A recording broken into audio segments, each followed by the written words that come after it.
What's up, collectors and comic book fans out there? This is Demonic Review Spot, this time doing another video review on Marvel Universe Thor. And this is one of the many different variations of Thor.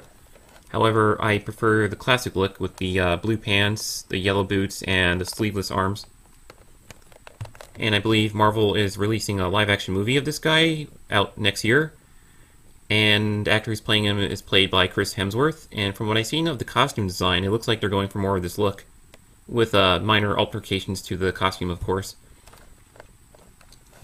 And there's the lovely artwork on top, as usual. And on back of the packaging, you can see he is number 12 of Series 2. And there's a picture of the figure. Under it, the description, and next to the description is these other figures you can collect, such as Iron Man, Captain America, and Luke Cage. And I do have this Iron Man, by the way, so I will be reviewing him pretty soon. As for the short description of Thor here, I will read real quick. It says, when Thor returned from the darkness of Ragnarok, he found a world far different from the one he left behind. He therefore resolved to concern himself more with Asgard and his people than with the problems of humanity. Even so, the closeness he felt with the mortals of Earth led him to bring his kingdom to the mortal realm so that his fellow gods might learn what it was like to live among them. And that's it for the description there. And let's open up Thor. And here is Thor outside of his packaging, which looks quite awesome, by the way. He comes with his hammer and this little stand that has his name on it and the number 12.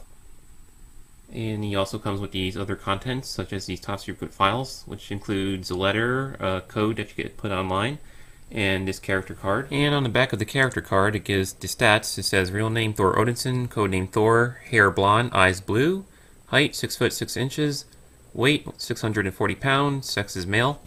And down there it gives it a description of his powers. It says class 100 strength level, above average Asgardian endurance and resistance to injury.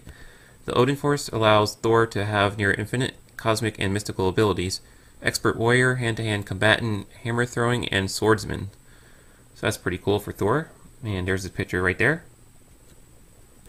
For Thor's articulation, his head is on a ball joint, so his head does go up and down, but slightly. Does go left and right.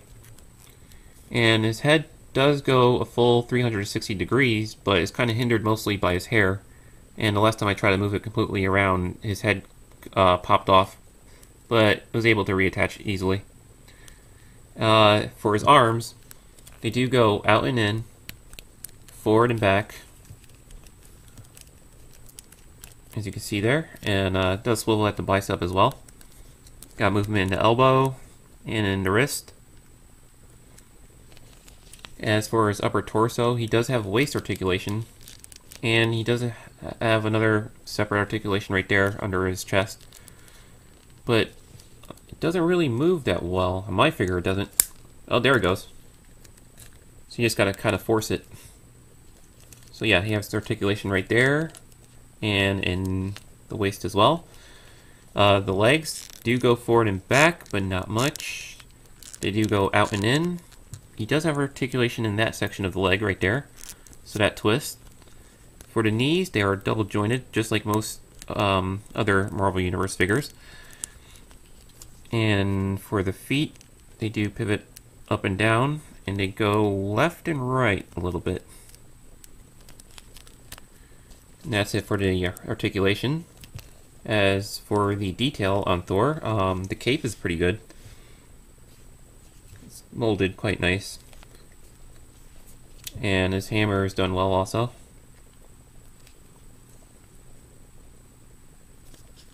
I wish it was the classic hammer, but that's alright.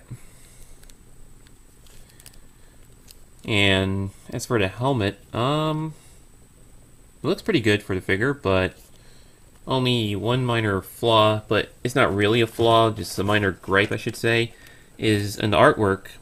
It shows a spiked tip protruding out the top of his helmet there, and as for the figure, it just looks like a small bump. So I had no idea why Hasbro decided to do that, but oh well, it's not really a big deal. I mean, it still looks nice on him. But yeah, I just thought it was funny how the artwork there has the spike tip on the helmet, and figure doesn't really show it that much. Now, for the final verdict of this figure, I would definitely say Thor is worth buying. However, the cape is non-removable as far as I know, but it's alright, he still looks awesome with it on. And this guy would be great for displaying with the rest of your Avenger figures if you have those as well. And you can find this guy at any retail that sells figures, or online, of course. And that is my video review for Marvel Universe Thor.